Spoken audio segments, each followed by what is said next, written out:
Hey everybody, welcome to Performance Anxiety, part of the Pantheon Podcast Network. I'm your host, Mark. Don Rauf from Life in a Blender joins us today. They have a new EP out called Satsuma, and it's kind of special. Not only does it contain 6 great new songs, 5 of which were inspired by the Bushwick Book Club, but there's also beautiful artwork and a cocktail recipe for each track. But we go a lot deeper than that. Don talks about how his musical journey began in a Poughkeepsie dump. And if you think the name Life in a Blender is offbeat, you should hear the alternatives. As this pandemic lingers on, Life in a Blender's new 20-page EP of music, art, and booze is a real gift. Check it out on Fang Records. Follow them on social media. Follow us at Performance ANX. Subscribe, rate, and review, and check us out on kofi.com/performance anxiety. And consider treating us to a single cup of coffee. We'll all share it. There's no commitment. Now let's mix it up with Don Rauf of Life in a Blender on Performance Anxiety, part of the Pantheon Podcast Network. Yeah, I'll just wing it here and you can tell me. So just go ahead. Okay. This is Don Rauf of Life in a Blender. We have a brand new album out with 6 songs called Satsuma, filled with cocktail recipes and original art. And you're listening to Performance Anxiety.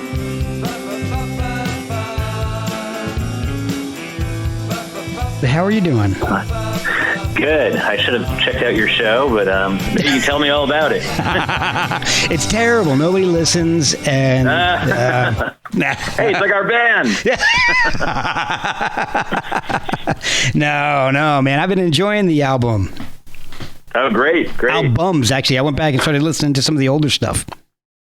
We've been around forever. Yeah, I see that. So that's awesome. That usually means you're actually not bad. Right. Usually. The fact that we keep going. We're stubborn. Exactly. Just don't quit.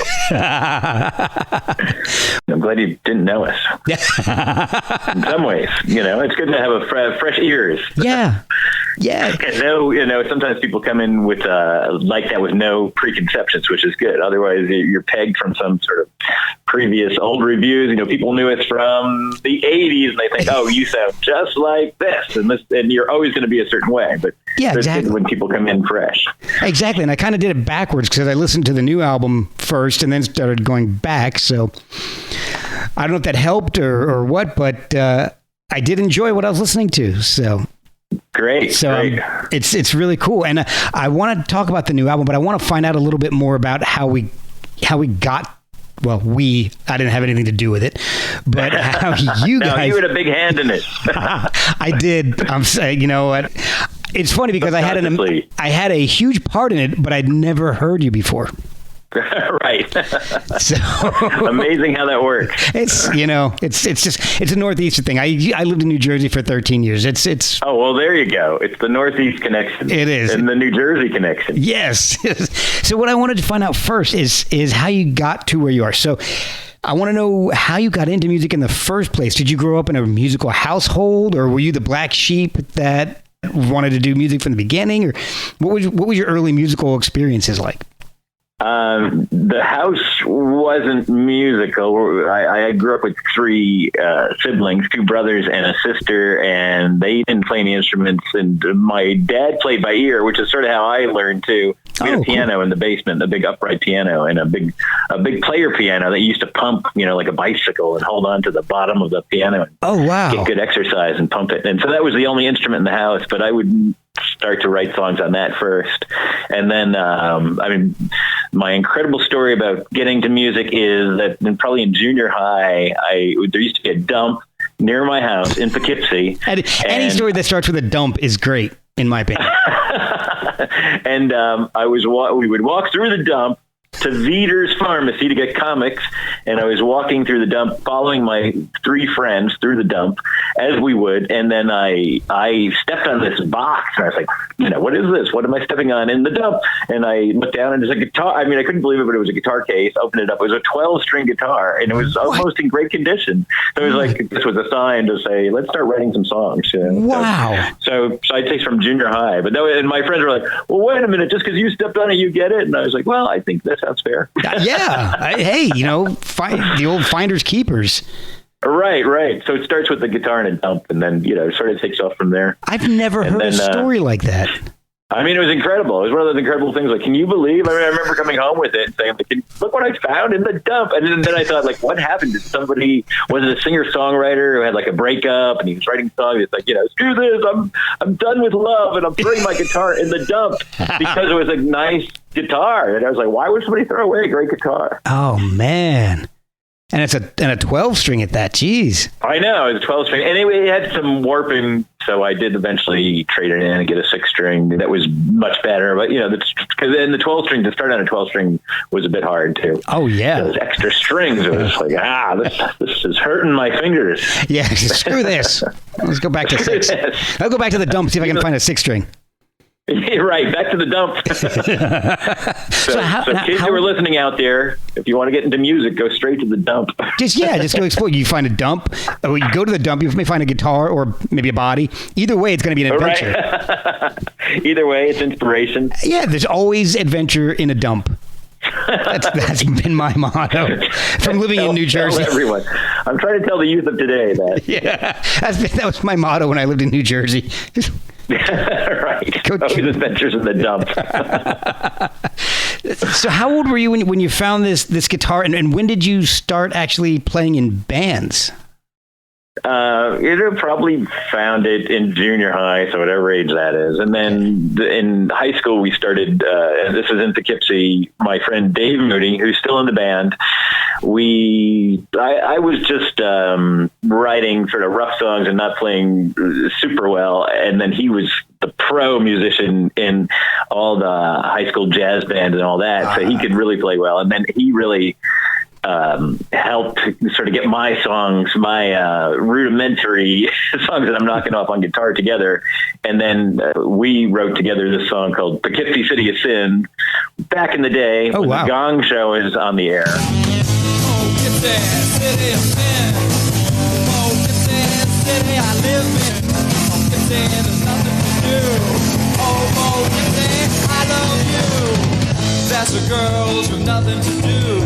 Standing on the corner of the avenue. Poughkeepsie, heart of the universe. In Poughkeepsie, it couldn't get worse.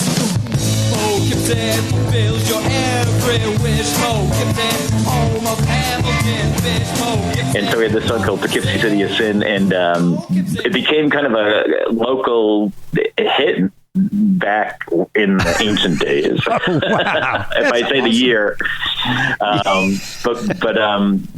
that sort of took us off, that we just wrote this one song together, and then we got hooked, and we went to the local club in Poughkeepsie called The Chance, and they were doing a local Gong Show that was like a big deal at the time. So we went and we entered, and we were underage, but we faked our age and we got in, and then we won the Gong Show. That was the big thing. Oh, wow. There was a huge crowd there, and it's full of smoke and people are drinking, and for us it was like, this was great. Yeah. You get the bug right away. Oh, yeah. So we wrote that song, Poughkeepsie, City of Sin, and won the Gong Show, in the local club, and got all this attention. And we recorded it and made a single up there in Poughkeepsie. And so in Poughkeepsie, it was fun, fun little thing. And people to this day still say to me, some people will come up to me, you don't know me, and say, oh, you're from Poughkeepsie, City of Sin. And I'm like, yeah. Oh my God, that's awesome. I know that phrase. But you have to be from Poughkeepsie to appreciate it. Yeah. Or from New Jersey. Yeah. So, I mean, that's sort of the way, I got into music early on, through that, and, through my friend.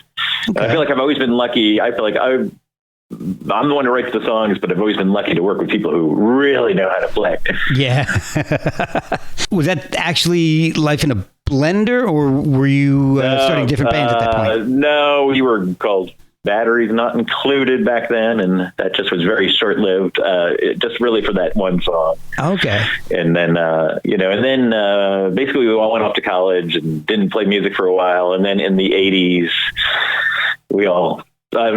Dave and I came back together, and we're in Jersey City when we started the band. Oh boy, there you go. In the 80s.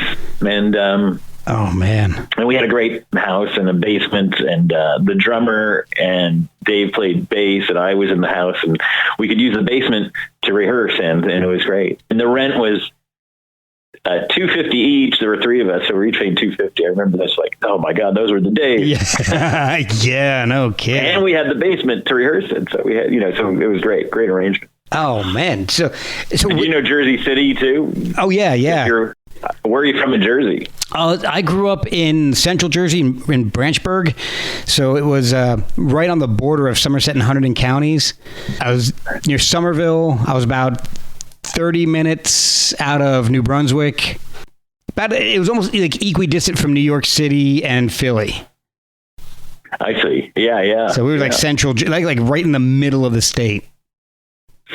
Great. Yeah. And did you know Uncle Floyd too? Oh yeah. Yeah.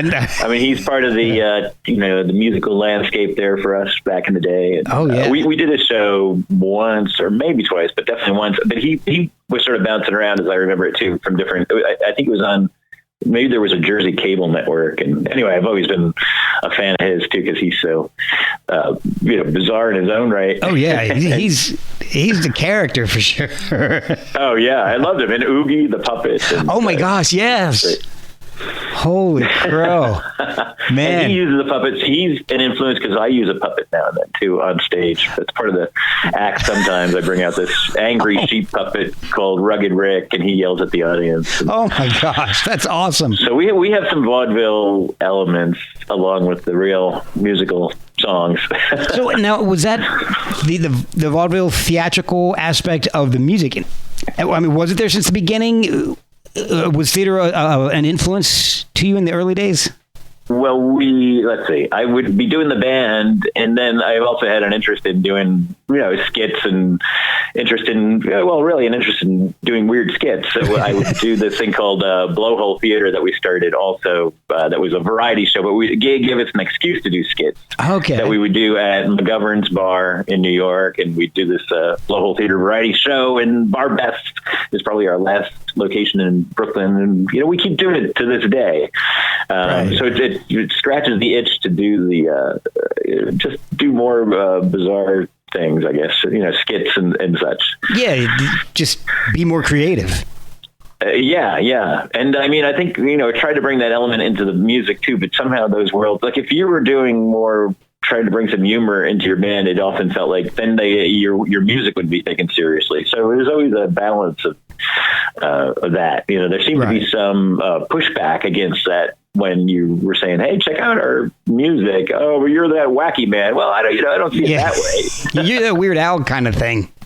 Right. That's what we're doing. We're not Weird Al. We're not this parody Weird Al band. I feel like we're doing serious music, but yes, there's a sense of humor. Yeah, exactly. And that's the one thing I've noticed in going back through your discography is the great sense of humor in almost just every song, really.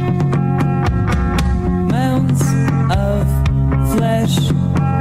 We're all mounds of flesh. But when we go outside, we get dressed. We ride the subway in our shoes and tie. But it makes me laugh, 'cause we all must. Yeah, die. I mean, I think there's often humor, and I always just hope that doesn't detract from people saying like, but wait, yeah, these are funny, but these are good songs too. That's what I think. So, but I think sometimes people do have that bias when they say, it's just funny stuff. Blech. Yeah, exactly. Because most of the time when you think of songs with or bands that use a lot of humor, you're thinking Weird Al, you're thinking Primus, strange bands. Primus is a good example though, because Primus I feel like is they're really good music. Yes. Great. Oh yeah, they're fantastic. Now you're the singer in the band. Was singing something that you were doing from the beginning? From even from Poughkeepsie, City of Sin, or that minute in the dump, I just started singing. No, I mean, I wasn't singing necessarily, but it just as I started writing songs, it came, and I don't feel like I'm the greatest singer, but I make the best of what I got. Now, there's the core of Life in a Blender is you. There's your buddy Dave Moody, you mentioned, and within a couple of years, you've got Ken Meyer, And Al, is it Houghton? Right, Al Houghton. And Yeah, it's great you're bringing up all these guys. Al Houghton's the guitar player. And we met him, we recorded the first album, and every album. I think he's helped record almost every album. Oh, good. Awesome. So we met him, and then along the way, it just made sense that he jump in and play guitar. So Al, and then Mark Lerner on bass, and Ken Meyer on drums, and Rebecca Weiner-Tompkins on violin. And then Dave Moody, my old pal from junior high. Yeah, from old Poughkeepsie. So, right. So that's basically the core of the band. How did you meet these guys? Because they didn't all join at the same time. No. There's just personnel changes as we went because people, get different interests and all. Yeah. So, it was almost just natural. I feel like there's not too much interesting there that we just, at one point, we lost the drummer and went searching, used the Village Voice and found Ken, the drummer, in the Voice, like in the old days, put an ad out and auditioned drummers. And Al, we knew from recording with him at Dubway Studios, his studio, which is still going. And he's been doing Dubway back to when there was the music building up by the Port Authority, and had a little 8-track studio, and Madonna was in the building borrowing equipment from Al. So he's been around doing that forever, and he still got Dubway, but it's now down by the Bull near Wall Street. That's where his studio is now. Oh, wow. And then Rebecca, at some point, I think I wanted to do something with the violin, and I had heard her play, and we met at some party, and I said, hey, we should, it was a little one-off show, and, I met her, and we tried that, and I thought, she should jump in, and she just started to organically become part of the band. And then Mark Lerner, I know Dave at some point, Dave took off for law school, Dave Moody, for a little while, and left the band, and then we got another bass player, Mark Lerner, came in for a while. Right. And then Dave came back out of law school and said, hey, I still want to do this. Let's see, law, Life in the Blender. He can do law and music. Yeah. Hey, I guess they're not mutually exclusive. And it helps you guys out. Right. So how did you guys decide on the band name? Because Life in a Blender is an unusual name. These are all tricky questions. Let's see. Life in a Blender. Well, I remember, the answers to these aren't always interesting, because I remember saying we were going through all these different names, and we played under Danger Lump and the mysterious floating head we played under, but none of them, I don't know why, it didn't seem to stick. And I don't know. Some point, if I ever start a band, I'm stealing Danger Lump. But see, we had that for a minute, and then somebody said, that sounds like cancer. Everybody's going to hate that. And I said, I didn't even think of that. I just thought a lump that is dangerous seemed funny at the time. But then I said, yeah, of course I had cancer. I didn't think of it. Yeah. And then I know at one point I wrote all these names down, and I had Life in a Bowl, and I was like, how about Life in a Bowl? Isn't that great? And I remember, somebody else in the band said, that's horrible. Life in a Bowl, that stinks. And then somehow Blender, came up, Life in a Blender, and we said, okay, well, let's go with that. And then you do one show, and then you do another show, and then suddenly a name that you think maybe is just a placeholder just keeps going because you've played 5 shows suddenly. Yeah. Back in the day. We played Snafu. I remember the first gig was at Snafu. I don't know if you know that club. Yes. Was in Chelsea. I remember that. Yeah. I have heard of that for sure. And then we played, all the clubs, and then, of course, played CBGB, Tramps, and CBGB's was big for us. We loved playing there. Yeah. It was one of the, one of those places you always wanted to play. You heard about it forever. Yeah. Legendary. In there. Legendary places. So it was great to get in there. Yeah. And they had a real system of, you played Sunday, you do well Sunday, you play Monday, you do well Monday, you play Tuesday, so you went right through. Okay. And we worked our way through the week so we could play the weekend. But that place was great. Hilly Crystal, who owned it, was a really great guy, and everybody who worked there were super, super people. I think from the outside, I always felt like this place is scary. Oh yeah, and it's covered with graffiti, and somehow it seemed intimidating. And all these famous bands, the Dead Boys, and Richard Hell, and everybody played there. So you Television.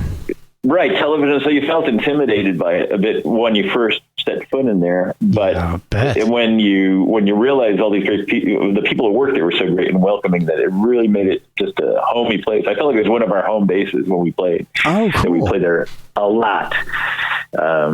And I'm still friends. My wife and I, Monique and I, are still great friends with this woman, Allison Aguiar, who was a waitress there back in the early days. And we know her and her family. I became friends with her, and we just stayed friends. So that is awesome. Trivia from this is one of the main reasons to be in a band too. You meet so many great people. Oh yeah, it's. I did the typical like high school college band thing when never took lessons and all, but I look back on it as so much fun. I can't even imagine what it's got to be like to be playing places like CBGB's and meeting some of these amazing people that have become lifelong friends. Yeah. I mean, that's really what happened. And when you say that, I think of our first record we produced with Chris Butler. Chris was the lead songwriter behind The Waitresses, and he wrote Christmas Wrapping and I Know a Boy's Lake. Those were his major hits that he wrote, and I was a fan prior to meeting him, and then through a mutual acquaintance we met, and he produced our first record, and we're still friends today. We're great friends. And he's just a super talented guy. And he's like us. He's still churning out new great, catchy material. I'll have to reach out because he'd be a fun guy to talk to, I'm sure. Yeah. He'd love to talk to you. Yeah. He's great to talk to. He's out in Ohio, and he'd moved back to his home land of Ohio not too long ago from New Jersey. No, man. Yeah, everybody's leaving. I still got a bunch of not a bunch anymore, but I still had a lot of family there, and they're like, I'm getting out. I don't know, it's getting a little expensive for my family, I guess. To live where, in Jersey? In New Jersey. They're all moving to Pennsylvania. Yeah, well, you hear of everyone leaving New York now. I read the articles. It's incredible. The vacancy rate sounds wild, but maybe that'll be good in the end. Maybe there'll be more cheaper places in the long run. Who knows? Yeah, it's kind of like hitting reset on New York. Maybe. Hopefully, some of the venues can come back too. Yeah, because that was why, back in the 80s when you had CBs and all these venues, there were just so many more places to play. There's still places, but it felt like there were many more. Oh, yeah. The rents were cheaper, and it was easier to have a live club. Yeah, and then I don't know what's open and what's closing. I live in Virginia now, so unfortunately, I don't get a chance to get up that way very often. And when I do, I don't get a chance to get into the city to go see shows too much. So I remember going to places like the Knitting Factory and Brownies, and I just don't know if those places are going to be able to bounce back. Yeah. I mean, Brownies, it's gone. And I mean, Knitting Factory, I don't know. They had moved to Brooklyn. I don't know. But all places you're saying all great venues that I loved. Brownies, we had great shows there. Oh, yeah. It's awesome. Knitting Factory, we played a few shows. And then in the upstairs one in Houston, and then there was the one, they moved down on Broadway. They had a space, and then they moved out to Brooklyn. But okay. Anyway, all good venues. Yeah, classic places. Now, as I was going through your older material, I started noticing that one of the first things that would catch me and make me decide to listen to a song in particular were the names of the songs. They're amazing. I mean, you've got songs like Tiger Pudding, What Did You Hide at the Potato Barn, Blood is Worthless. I mean, that made me like, okay, well, I've got to hear this. But then when I got into the song, you've got some pretty heavy riffs there, like especially particularly like Tiger Pudding.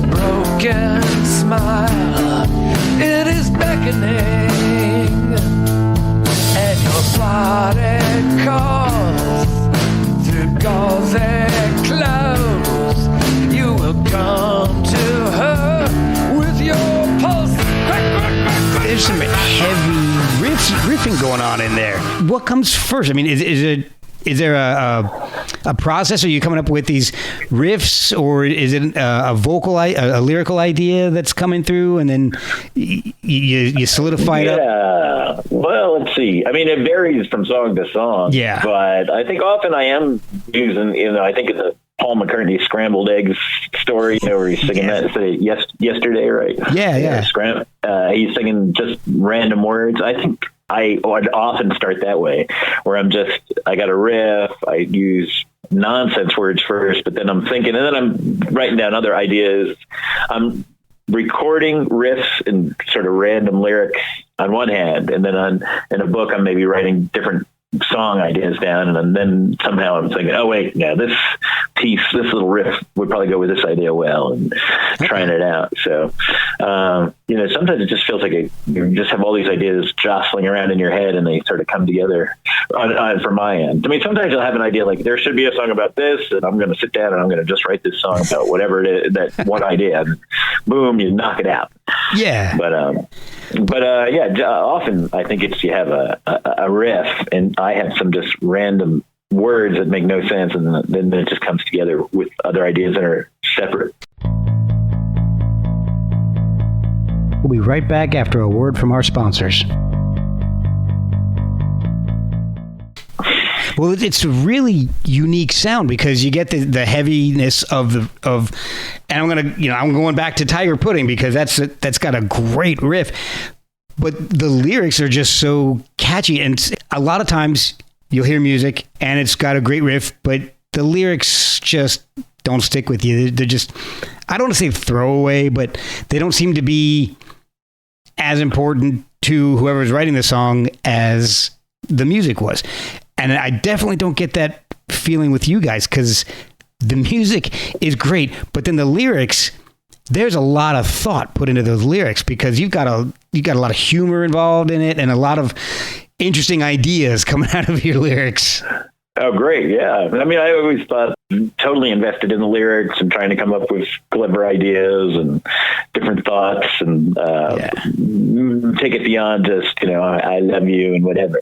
Yeah, exactly. And then, I mean, the band really, Al and Mark, these guys are bringing it alive with those heavy guitar sounds. Then you've got songs like Blood is Worthless, which has, and I don't get this chance to say this often enough on any podcast, it's got a really catchy string section.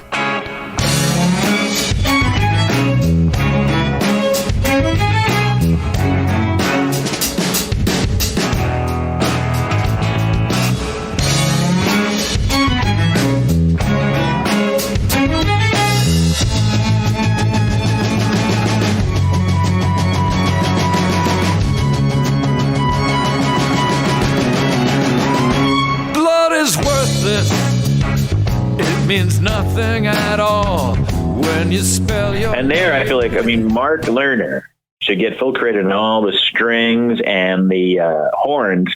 He's just this great arranger. I feel like I'm, again, lucky to work with these guys who I can take this rudimentary song and come in, and then I'll say like, okay, wait, here's what we hear, and it's just been a good marriage of voices, and because they can really bring these songs to another level.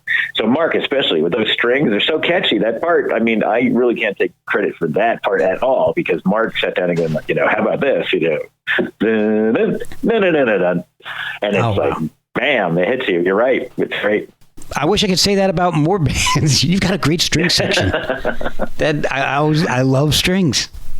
Oh, great. All right, so it's great when you have these complementary parts to the song. Just bring it alive like that. Well, yeah, and it makes the song more complex, I'm sure, to perform. And I feel like on this new one with the horns, it's the same thing. Mark really sat in with the 3 horn players, who, if you're recording, can I say their names here? Oh, yeah. They're fantastic. Jackie Coleman on trumpet, Kevin Mohringer on trombone, and Drew Krasner on the alto sax. They really contributed great songs to our latest album, Satsuma. So, and again, Mark worked with them and came up with those parts, and I just feel like, again, it's one of these things where your song is at one level without the horn section, and then with the horn section, it just brought it up to a whole nother level.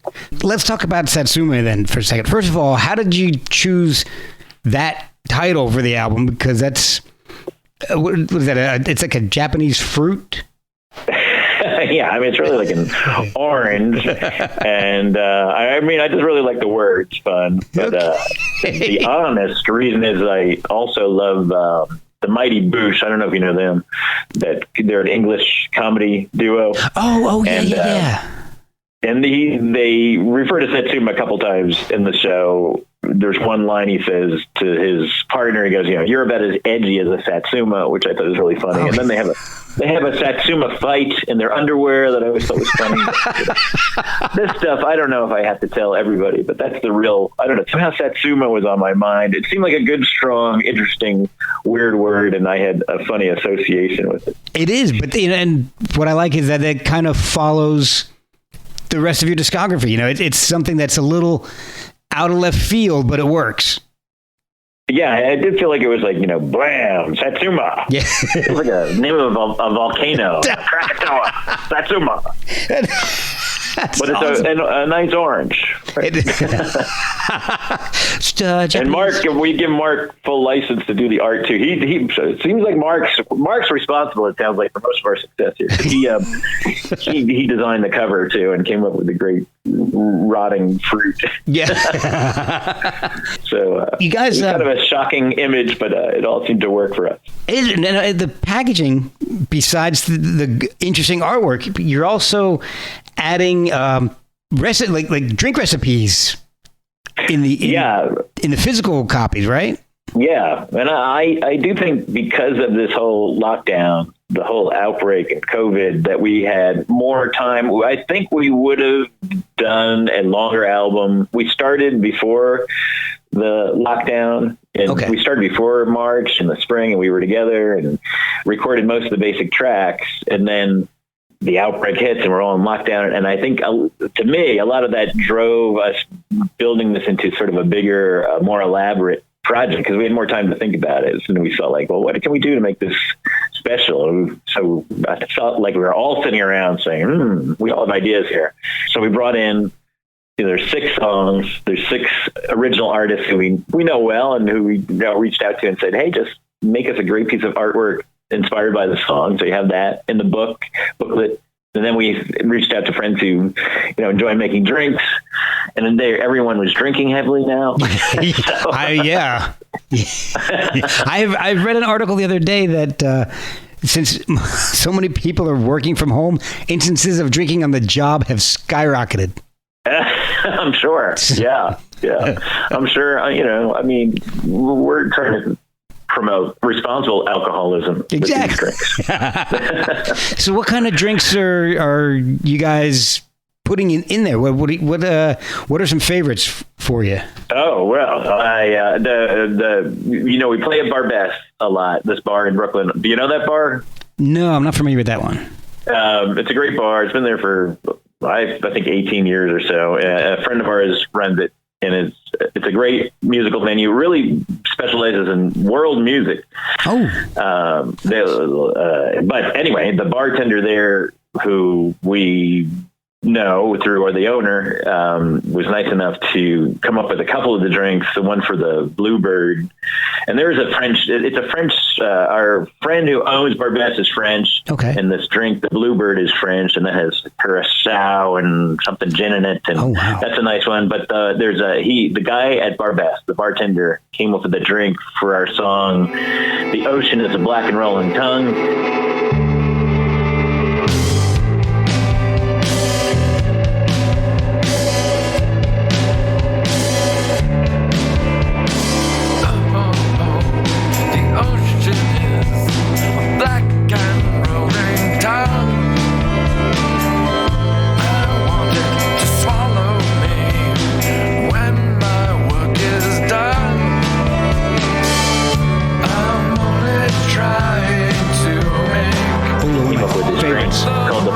Black and Rolling Tongue.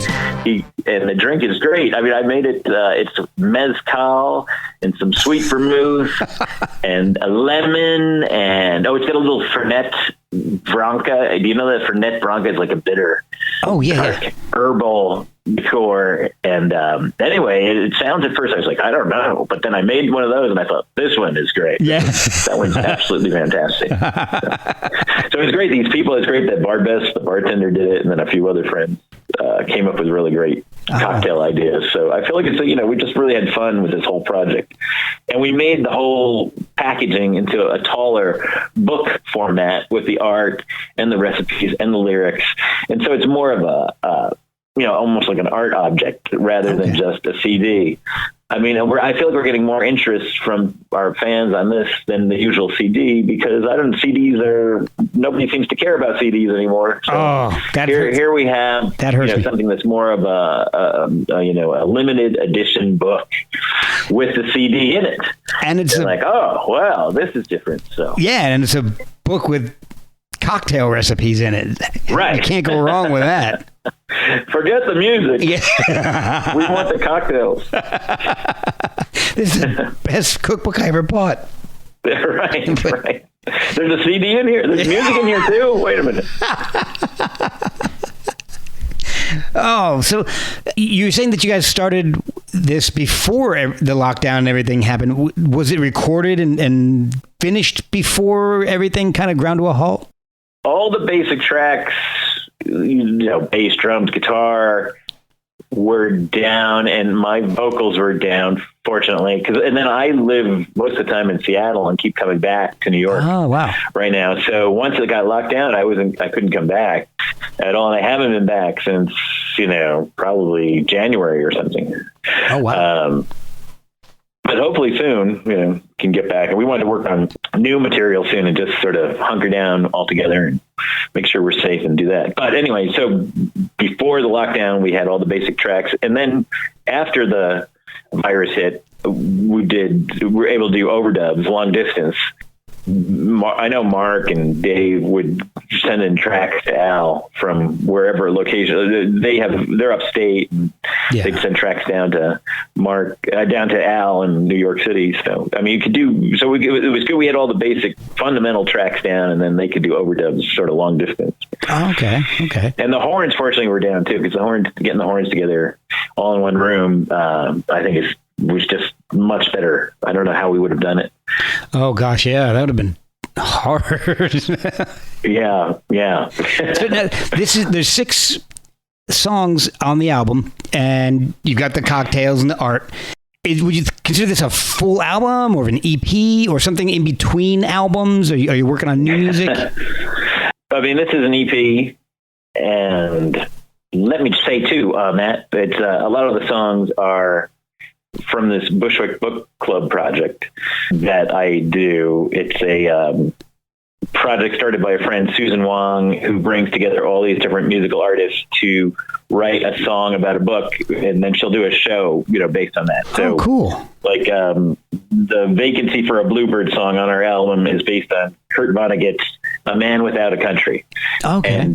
And that song, when she did a show, and about 10 different artists got together and presented their song based on that book, on that Kurt Vonnegut book. And so I had my song.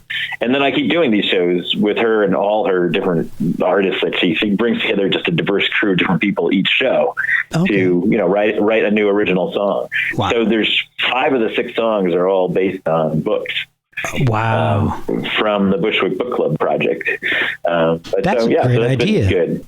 And that whole project really pushes you to think in a different way. I mean, I wouldn't come up with these ideas, if she hadn't said, got to write a song about this book. You think in new ways. You think in new ideas. So I think it's a really great project. That is fantastic. That's an amazing idea. It's taken off. It started in Bushwick, Brooklyn, and there's branches now in Seattle for sure. Seattle's got a huge one going, and they really take it seriously. And I've played that one too. And there's one in LA, which I've played also. And there's one in London. So people have embraced the idea, picked up the baton, and started their own branches of the Bushwick Book Club in all these different cities. That is fantastic. I don't know exactly how many there are now, but there's, several around the country, and then even in London, and maybe if Susan were on the phone, she could say, there might be a couple other. Oh, there's one in Sweden that's really active. So it's international now. Yeah. So it's great for musicians because they meet through the network. If you're touring or traveling, you can sort of call up your corresponding Bushwick Book Club, people. If you participated, you can say, "Hey, I'm in town playing a gig, or I'm trying to set up something." That is awesome. I'd love to see him set something up like that in DC. I would love to go see one. Oh yeah, and she said I should check if there is one. I can get back to you and email you on that. If you want to help set one up, I would love to. It's funny because I actually know the owner of the DC Improv, so that might actually be a really good venue if they don't have one set up yet. You're the owner of it? Oh, I wish. No, I know the owner of DC Improv. Yeah, she's fantastic lady, and they're always looking for really cool new things to do. So that'd be good because he can do it with usually it's just people with either the piano and singing or a guitar. It's not usually a group or anything setting up. So it's quick setup. Yeah. One act after the other, getting up doing one song based on the book. She puts out the word in advance so people who are on the mailing list can read the book too, and then come and say, now I'm going to hear the songs about this book I read. That would be great. Yeah, definitely send me some more information because if I'll get up with Allison, and if that's something that she's interested in, I'll see if I can get everything together. And I would love to see something like that in DC. That sounds like so much fun. And so that'd be great. I should talk to her because she's from Susan, who started it, is actually from Silver Spring area. Oh, okay. So she I think grew up around there, and so's we're on Fang Records, and Chris Rail, who started Fang, and we've been on his little label forever. He's from Silver Spring as well. Oh man! So there's a good. I know that's all in the area down there, right? Yeah. So I think that would all be sort of like good connections, and they both have good connections down in that area still. And once hopefully things start opening up again, the people are going to be looking for stuff because you can't just. The club can't just start booking immediately. They can book, but as you well know, they aren't going to be having shows immediately. So having something in the works and something you may even be able to do it in more of an improv type of way too. Yeah. I think that improv type of venue works. She's taken the show and put it on Zoom. That's for cool. now, there's been a couple shows, and then all people from around the world are actually jumping in. She is sort of a director. Wow. I'll get on and do my song on Zoom, and then now we're going to London, and here's Amanda Thorpe in London playing her song, and then she patches her in.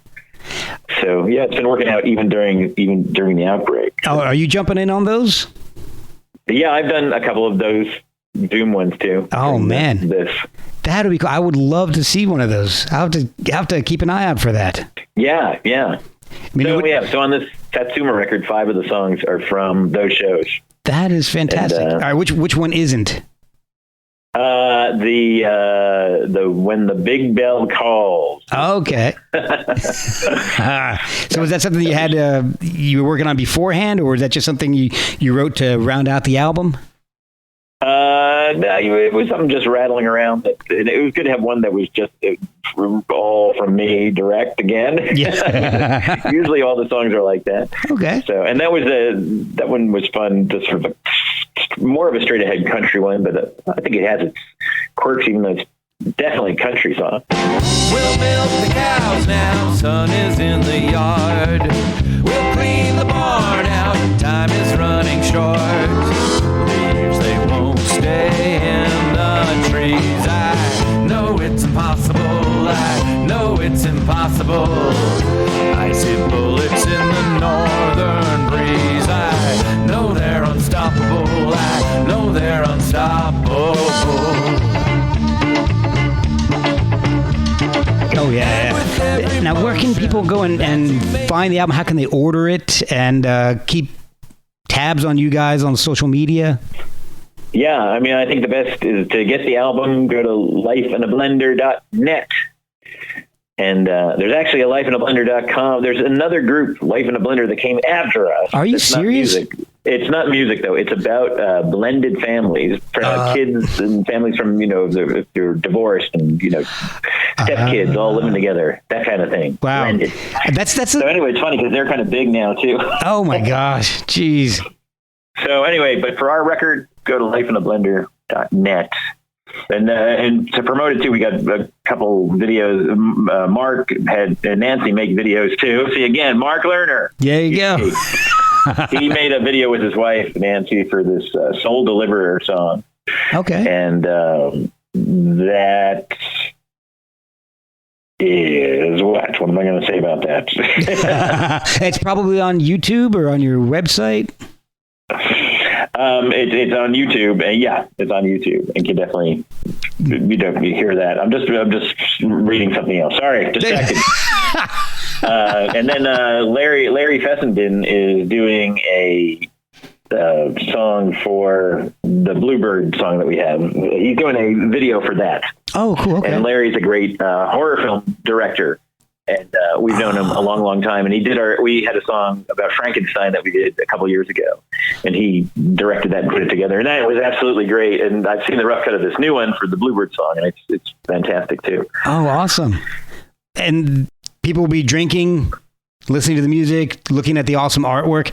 Is there a social media presence on Instagram or Twitter or Facebook? We have a Twitter feed and Facebook. We have all that. I don't know if we have Instagram. That's a good question. I don't think we need to set up an Instagram. Oh, yeah. But we're definitely on Twitter and Facebook. If you want to follow us on that, that would be great. And those links are probably on the website, right? So you go to the website and then it'll have the little symbols. You click on those and it'll take you right to your accounts. It should do all that. But yeah, plus I think if you go Facebook, Life in a Blender, or Twitter, Life in a Blender, you'll see it pretty quickly. You're going to find one of two things, and you can feel free to follow them both. You're either going to join a club for blended families, or you're going to see us. Exactly. Well, Don, thank you so much, man. This has been a lot of fun, and you brought up some great memories of Jersey for me, so that I really appreciate talking to you.